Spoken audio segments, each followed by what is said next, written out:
They are not collecting beauty. They are acquiring sovereignty. When a billionaire purchases a Basquiat for $100 million, the public sees excess, they see waste, they see money that could have fed nations spent on canvas and paint. They are looking at the wrong transaction. Money at a certain scale becomes a problem, not scarcity, surplus. $1 billion in a bank account is not an asset, it is a liability. It sits in a system you do not control. It exists as numbers in databases that can be frozen, seized, inflated away. It is subject to governments, to regulations, to the decisions of central bankers you will never meet. Art is different. Art is portable sovereignty. It is wealth you can touch, wealth that exists independent of any system, wealth that requires no institution to verify its value. When currencies collapse, when governments fall, when banking systems freeze, art remains. It has survived every empire. It will survive the next one. The wealthy are not buying paintings. They are buying insurance against everything. New money needs laundering, not in the criminal sense, in the social sense. Tech billionaires, oil magnates, real estate developers, they accumulate capital through methods the old establishment finds distasteful. Their money is new. It lacks pedigree. It carries the scent of disruption, of displacement, of having taken what others believed was theirs. Art provides legitimacy. The moment you endow a museum wing, you are no longer a barbarian with cash. You are a patron, a benefactor, someone who understands culture, who appreciates beauty, who contributes to civilization. This is transformation purchased. Your name goes on a wall beside Rockefeller, Carnegie, Getty. Your fortune, however recently made, becomes linked to institutions that have stood for centuries. Art is the fastest path from outsider to establishment. It is social alchemy, and it works. Financial markets are manipulated. Real estate is regulated. Currencies are managed. But art? Art is the last true free market for the ultra-wealthy. No government sets the price of a Rothko. No central bank can inflate the supply of Vermeers. No regulatory body oversees private sales between collectors. This creates opportunity. In the art market, information asymmetry still exists. Provenance can be obscured. Transactions can occur beyond scrutiny. Values can be established through strategic purchases and coordinated whisper campaigns among dealers. The wealthy understand markets. They know how to move them. In art, they can still do this without intervention. It is one of the few remaining spaces where capital can operate with genuine freedom. This is not corruption. It is simply the natural behavior of wealth seeking maximum optionality. Consider the logistics of moving wealth. Wire transfers leave records. Gold is heavy. Real estate cannot move at all. But a painting? A painting can be rolled, crated, transported across borders as personal effects or diplomatic cargo. It can enter free ports where it sits untaxed, uninspected, existing in a legal limbo between jurisdictions. The Geneva Free Port, the Luxembourg Free Port, the Singapore Free Port. These are not warehouses. They are treasure houses holding billions in art, stored indefinitely in climate-controlled vaults, never technically entering any country, never subject to any nation's taxes. Art is wealth that can hide, wealth that can flee, wealth that exists in international waters even while sitting perfectly still. For families with complicated relationships to governments, with assets in unstable regions, with wealth that needs to be positioned for sudden movement, art is the obvious choice. It is value condensed to its purest portable form. Most assets require management. Businesses need operations. Real estate needs maintenance. Stocks require monitoring. Art requires nothing.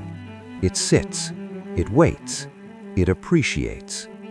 The less liquid an asset, paradoxically, the more its value can grow.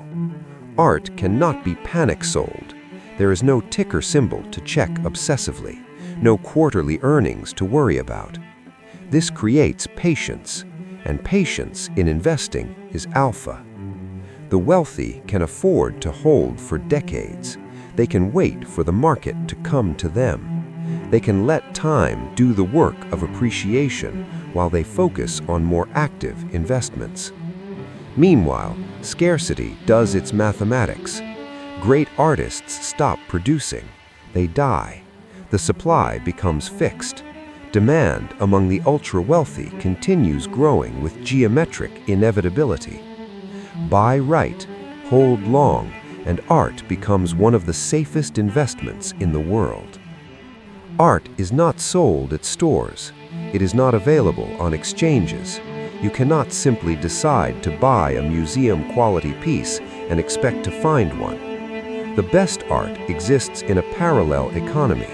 It moves between private collections through relationships cultivated over decades. It is offered first to insiders, to those who have proven themselves worthy through past purchases, discretion, and connection. To enter this world requires initiation. You must build relationships with the right dealers. You must be seen at the right auctions. You must prove you understand the unwritten rules. This exclusivity itself is valuable. The art world is a network that money alone cannot penetrate. It requires sophistication, education, taste, time. It is one of the few remaining aristocracies based on refinement rather than pure wealth. For billionaires seeking entry into genuine elite circles, art collecting is the most effective passport. A boardroom with a Warhol makes a statement. A home with a Giacometti makes a statement. These statements are understood by everyone who matters, and they are understood instantly. They say, I have arrived. I understand value. I participate in culture at the highest level. But more than this, they say, I can afford to have millions hanging on my wall serving no purpose but beauty.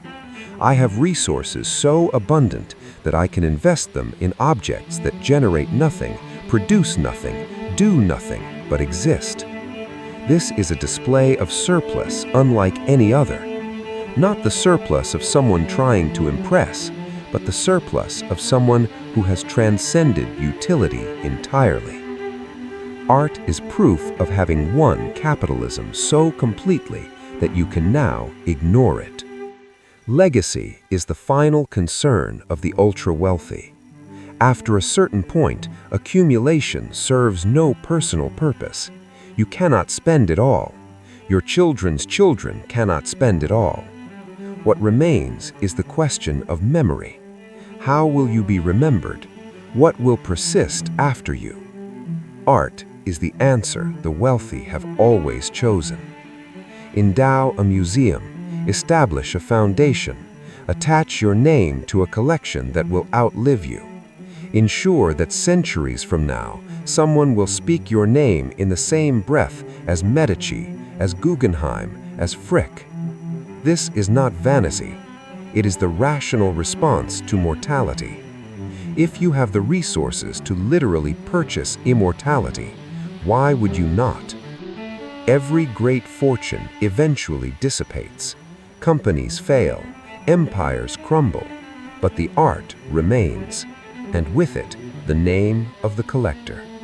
Beneath all the strategy, all the financial engineering, all the social calculation, there exists a simpler truth. Art is beautiful, and beauty experienced privately, in spaces you control, is one of the few pleasures that scales with wealth. The billionaires sitting alone in their gallery Looking at a Caravaggio that no one else can see is experiencing something unavailable at any price to anyone else. This is not theoretical luxury, it is actual luxury. The painting speaks only to them. The space is theirs. The experience is unreplicable and unshared. In a world where nearly everything can be bought, replicated, or accessed with sufficient money, genuine exclusivity is rare. Art provides it. Not the exclusivity of access, but the exclusivity of possession. This pleasure is not defensible in utilitarian terms. It need not be. The ultra-wealthy have transcended the need to justify their pleasures to anyone. Museums display what collectors allow them to display. Art history is written by those who own the art. The canon is determined by what sells and for how much. This gives collectors extraordinary power. They can elevate artists, establish reputations, shape cultural memory. They can decide what future generations will value, what they will study, what they will consider important. This is influence that operates quietly over decades, shaping taste and discourse without appearing to do so. The wealthy have always understood that controlling culture is more powerful than controlling politics. Politicians come and go, but culture persists. It shapes what people value, what they aspire to, what they consider legitimate. Art collecting is cultural power made tangible, and power, ultimately, is what the ultra-wealthy are always acquiring. In an age of digital vulnerability, of cybersecurity threats, of wealth that exists as entries in databases, physical objects have regained appeal. Art cannot be hacked. It cannot be stolen remotely. It requires physical presence, physical force to take. For wealth stored digitally, in markets, in accounts, this tangibility is reassuring. The painting in your vault is yours in a way that numbers on a screen are not. It requires no password. It needs no two-factor authentication. It cannot be seized by ransomware. This old-fashioned security has become, paradoxically, cutting-edge protection. Billionaires do not buy art for one reason. They buy it for all reasons simultaneously. It is investment, insurance, legitimacy, legacy, pleasure, and power combined into objects that happen to be beautiful. The painting on the wall is a financial instrument, a social signal, a store of value, a hedge against collapse, a passport to elite networks, a piece of immortality. It is everything money can do, condensed into something you can see. The public thinks billionaires are foolish for spending fortunes on art. The billionaires know they would be foolish not to. In the end, art is not about the money spent. It is about everything money cannot buy, made buyable.